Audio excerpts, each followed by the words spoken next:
প্রায় ২৫০ বছরের প্রাচীন মালদার চাঁচলের মিশ্র বাড়ির পুজো। নবমীর দিন দেবী ত্রিপুরা সুন্দরী রূপে পূজিতা হন। আজও এই পুজো হয়ে আসছে প্রাচীন আচার নিষ্ঠা মেনে।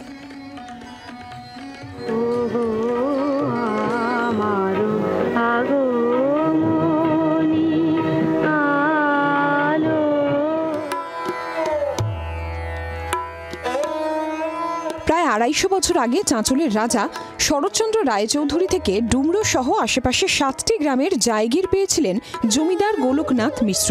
তখন থেকেই এই পুজোর সূচনা করেন তিনি। কথিত আছে, আগে কাহালা গ্রামে এই পুজো করতেন জমিদার গোলকনাথ মিশ্র। সেখানে কালী ও দুর্গা দুই পুজোই একসঙ্গে হতো। পরিবারের কুলদেবী ত্রিপুরা সুন্দরী। ত্রিপুরা সুন্দরীর আরাধনা করতেন শুধুমাত্র পরিবারের মহিলারা। কোনো পুরুষের কাছে দৃশ্যমান হননি তিনি। আমাদের সেই প্রতিপদের ঘট ভরে চণ্ডী মায়ের পুজো হয়, সেদিন থেকে চণ্ডী পাঠ আরম্ভ হয় আমাদের বাড়িতে ওখানে। আর ওইখান থেকে আমাদের সেদিন থেকে নিরামিষ খাওয়া আরম্ভ হয়। আচ্ছা, মাছ মাংস কিছু এগুলো চলে না।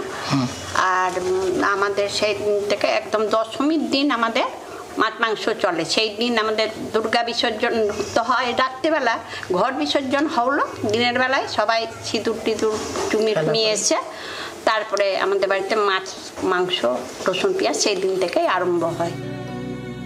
বাড়ির ভিতরের গোপন প্রকোষ্ঠে দেবীর অধিষ্ঠান। নিত্য পুজোর সময় সেই প্রকোষ্ঠ খোলা হয়। পুজোর পর আবার পর্দার অন্তরালে চলে যান দেবী। নবমীর দিন দুটা কথা বলি করে ওকে সুন্দর করে আগে আমরা সাজিয়ে দিই সিঁদুর ঘি দিয়ে, তারপরে ওর পুজো হয়। দুটা বলি পরে বাইরের কেউ ভিতরে যেতে পারে না, বাড়ির সবাই থাকে। পুজোর প্রচলন প্রথমে করছিল গোলকনাথ মিশ্র, তার ছেলে গোপীনাথ মিশ্র, আর এখন যারা আছে সবাই মিলে করে। বিসর্জনটা এখানে যে বিসর্জনের আগে অবধি প্রায় অনেক হাজার হাজার লোকের সমাগম হয়। যত লোকের সমাগম হয় সবাই তেল সিঁদুর এটা সেটা আগে কপালে সব ললাটে করে দেয়, লেপন করে দেয়।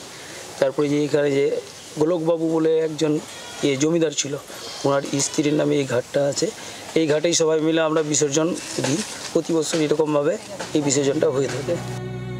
আজও এই পুজো হয়ে আসছে নিয়ম নিষ্ঠার সঙ্গে। জমিদার গোলকনাথ মিশ্রর পুত্রবধূ কুসুম কামিনীর নামাঙ্কিত পুকুরে দশমীর দিন প্রতিমা বিসর্জন দেওয়া হয়। মালদা থেকে রণজয় সিংহের রিপোর্ট, জি24 ঘন্টা। বাংলার আওয়াজ, বাঙালির আবেগ, জি24 ঘন্টা।